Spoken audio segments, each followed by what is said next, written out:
भारतीय संविधान में आस्था रखता हूं और जो कहेगी सरकार उसको मैं मानूंगा।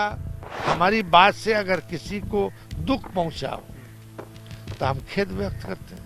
दुखी मन से जी रहे हैं उनके लिए भी कभी कभी खेद व्यक्त करना चाहिए। आरजेडी के वरिष्ठ नेता और पूर्व मंत्री अब्दुल बारी सिद्दीकी अपने एक बयान को लेकर विवादों में घिर गए हैं, जहां पर उन्होंने अपने बच्चों को सलाह दी है जो कि बाहर पढ़ते हैं विदेश में, कि अगर संभव हो तो विदेश में ही नौकरी करो और अगर नागरिकता भी वहां की मिल जाए तो वहीं बस जाओ, क्योंकि देश के हालात ठीक नहीं है। सिद्दीकी साहब हमारे साथ खुद ही बात करने के लिए मौजूद हैं। सिद्दीकी साहब, आपने जो बयान दिया है तो क्या आपको वाकई लगता है कि मुसलमानों के लिए ये देश असुरक्षित अब हो चुका है? हम मुसलमान और हिंदू का सवाल कहाँ उठाया था जो आप बोल रहे हैं मुसलमान और हिंदू का सवाल उठा दे। दुष्यंत का हम लोग जो है इमरजेंसी में जो वो लिखते थे उसको उठाया करते थे, गाते भी थे हम लोग कि हंगामा खारा करना हमारा मकसद नहीं, समझेंगे। और दूसरा जो लाइन है वो बोला करते थे, भूल रहे हैं हम अभी। तो हमारा मकसद हंगामा खड़ा करना नहीं था। हमारा मकसद जो है बहस होना, सार्थक बहस होना। हमारी अगर कोई गलती है तो उसका भी सार्थक ढंग से जो है वैचारिक विरोध कीजिए। आपको छूट है, समझेगा। तो क्या बहस आप करवाना चाह रहे थे? अब बता रहे हैं आप भी जानते हैं, हमसे ज्यादा तो बेहतर आप जानते हैं कि अब हम कोई चीज बोलते हैं तो बस सीधे बोलता है पाकिस्तान भेज देंगे। अब पाकिस्तान इनका कितना प्रिय है, हमारा तो हम तो दुनिया में उसको सबसे खराब मुल्क समझते हैं। और हम इस मिट्टी में पैदा हुए हैं, इसी मिट्टी में गड़ेंगे, यही हम कल्पना दुआ करते हैं ईश्वर से। हमारा 10 पुश्त 20 पुश्त जो भी हो इसी मिट्टी में गड़ा है। और हम आज भी हमारा लालन पालन, मतलब राजनीतिक लालन पालन जिन विचारों के तहत हुआ है उसमें जेपी है, डॉक्टर राम मनोहर लोहिया है, जननायक कर्पूरी ठाकुर है और वर्तमान में लालू प्रसाद है।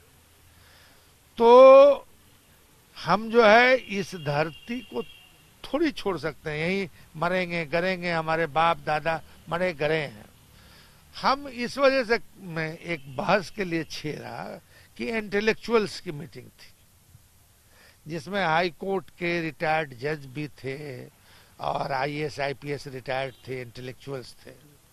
उन लोगों ने तो मुझसे बड़ी बड़ी बातें कही बहस के लिए, वो बहस का मुद्दा नहीं बना।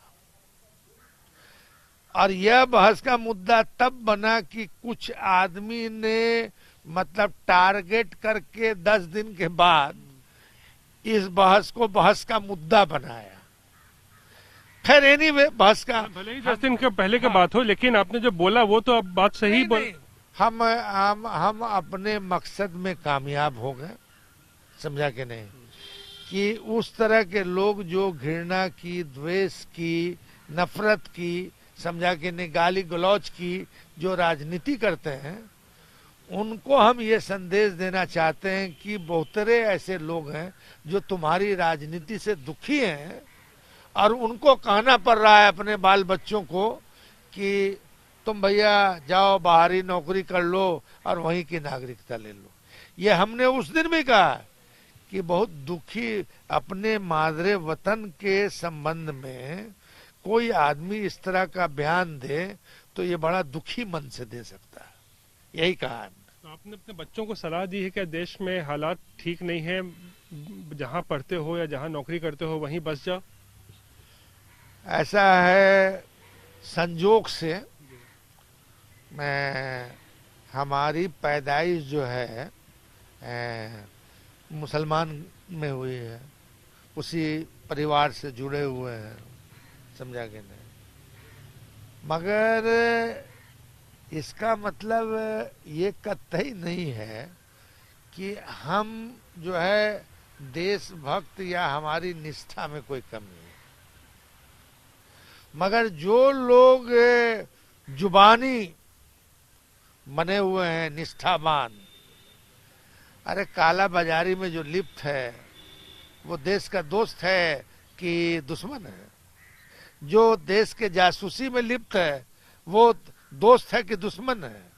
जो देश के बहुत सारी चीजों का मतलब नुकसान पहुंचा के, समझे कि नहीं, बड़े बड़े लोगों को इनवाइट करके यहाँ अपने देश के कल कारखाने को आपने बेकार कर दिया और दूसरे जगह का लाके लगा दिया, आप देशभक्त हैं। हमने ये बयान दिया बहस के लिए तो हम हो गए देशद्रोही। आप बता रहे हैं सिद्दीकी साहब कि आप देखिए, आपको लोग फॉलो करते हैं, आप बड़े नेता हैं, इसलिए पूछ रहा हूँ, आपकी निष्ठा में कोई कमी नहीं है, देश को लेकर मानते हैं, लेकिन ऐसे में आप अपने बच्चों को क्यों ये राय दे रहे हैं, सलाह दे रहे हैं कि दूसरी देश की नागरिकता मिले तो वहीं रुक जाओ, क्योंकि यहाँ पे देश के हालात ठीक नहीं है?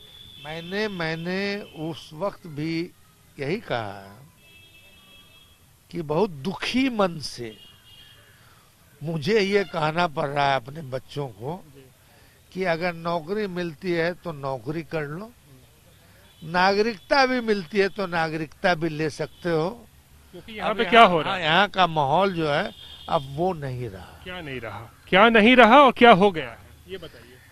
प्यार का, मोहब्बत का, मिल्लत का, समझा कि नहीं, है बहुसंख्यक समाज में अब भी है।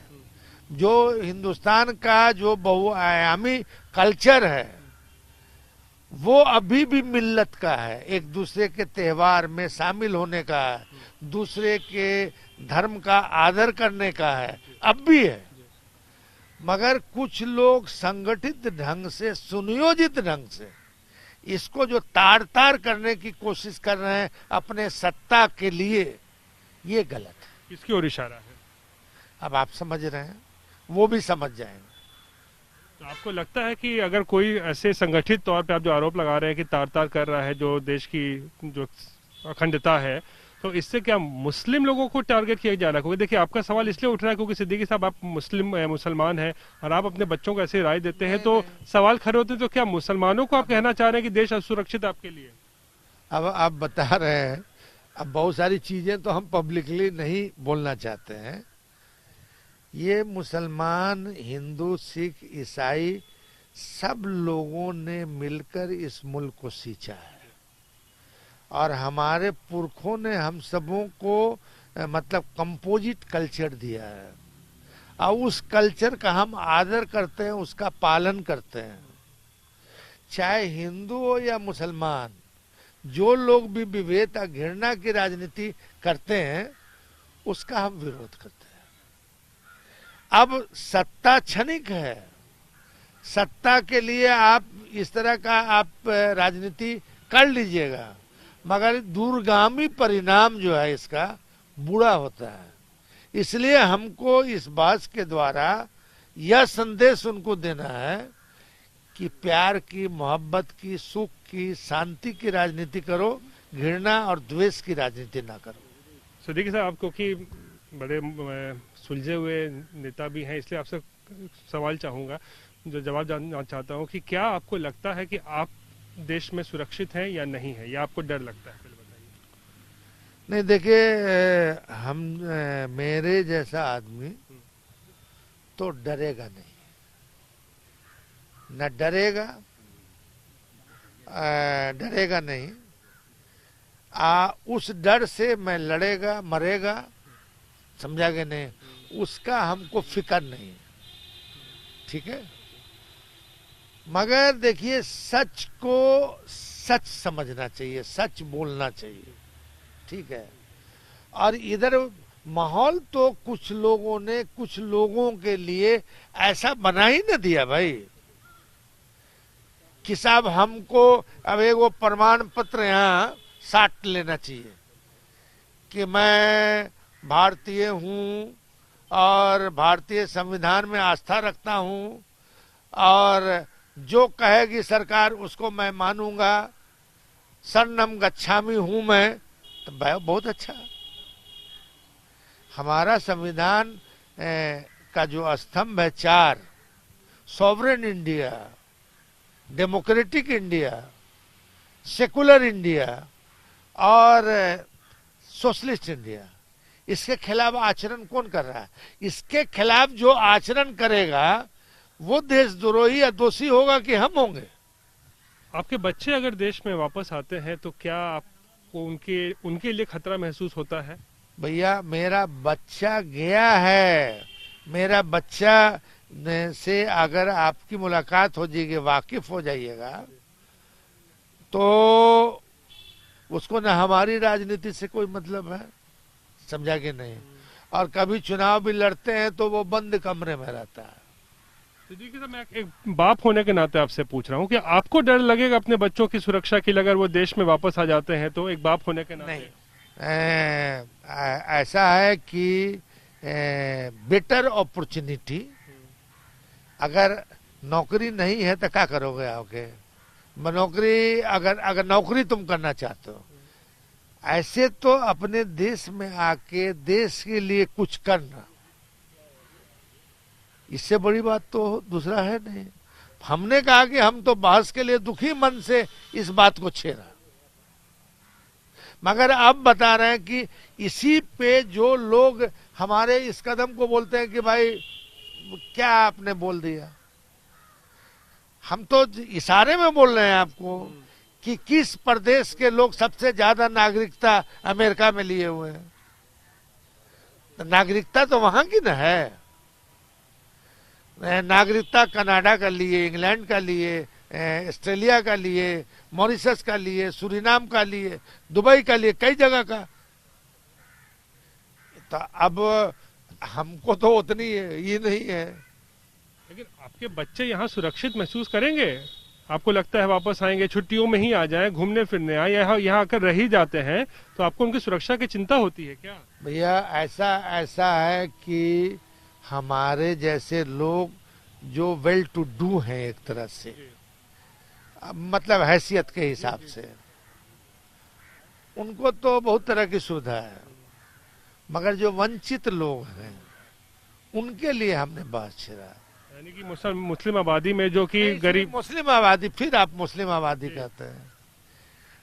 डरे हुए एक जमाने में सिख नहीं थे, डरे हुए एक जमाने में यहाँ क्रिश्चियन नहीं था, डरा हुआ कोई भी बहुसंख्यक समाज जो किसी कमजोर मजलूम के लिए खड़ा होता है, वो उसको बेइज्जत नहीं होना पड़ा है। आपकी कौम क्या डरी हुई है? सीधा सा जवाब दीजिए। देखिए हमारी कौम डरेगी क्यों, मगर लगता है डर लगता है संगठित रूप से जिस तरह की राजनीति हो रही है। अब आज जैसे मान लीजिए कोई जा रहा है सफर में, अब उसको डर लगे, दुर्घटना है, मगर उसको कोई डर लगे, तो ये तो अच्छी बात नहीं है। आपको लगता है कि आपने जो बोला वो थोड़ा सा मतलब गलत है, इससे गलत मैसेज जाता है कि आप एक अपने बाप होने के नाते बच्चों को बाहर रहने की सलाह दे रहे हैं? नहीं, ऐसा हर माँ बाप, अफसोस है कोई आपको? देखिए हर माँ बाप अपने बच्चों को अपने पास रखना चाहता है, मगर आप रख पाइएगा? एक ये हुआ। दूसरी बात, आपने जितनी गंभीरता से इसको चर्चा का विषय बनाया, हमने कहा कि अगर मेरा विषय चर्चा का विषय बना तो शाहरुख खान को खुलेआम कत्लेआम करने का धमकी देने वाले पर कार्रवाई और चर्चा का विषय क्यों नहीं बना? हमारे कहने का, हम फिर ये भी कहते हैं हमारा मकसद किसी को दुख पहुंचाना नहीं है। हमने हमारी बात से अगर किसी को दुख पहुंचा हो तो हम खेद व्यक्त करते हैं। आप माफी मांगते हैं अपने इस बयान के लिए? भाई हमने कहा कि मेरी बात से अगर आपको लगता है कि दुख पहुंचा है तो खेद व्यक्त करते हैं। क्योंकि मैसेज देखिए सिद्दीकी साहब वरिष्ठ नेता है, मैसेज गलत जाता है, आप जो बोलते हैं उसका मैसेज जाता है। नहीं, हमने कहा कि अगर मेरी बात से अगर आपको दुख पहुंचा है तो मुझे खेद है, मगर लाखों करोड़ों लोग जो दुखी मन से जी रहे हैं उनके लिए भी कभी कभी खेद व्यक्त करना चाहिए। शुक्रिया बात करने के लिए। तो अब्दुल बारी सिद्दीकी यहाँ पर अपनी जो उन्होंने बयान दिया था उसके बारे में बेबाक तरीके से अपनी राय रख रहे थे, लेकिन उन्हें भी लगता है कि अगर उनकी बात से वो मानते हैं कि अगर किसी को तकलीफ हुई है तो फिर उसके लिए वो खेद भी व्यक्त कर रहे हैं। लेकिन उन्होंने एक बात जरूर स्पष्ट की है, जो वो कह रहे हैं कि उन्होंने जो बात छेड़ी है वो एक समाज में चर्चा हो, उसको लेकर डिबेट हो, इसी को लेकर उन्होंने अपनी ये बात रखी थी।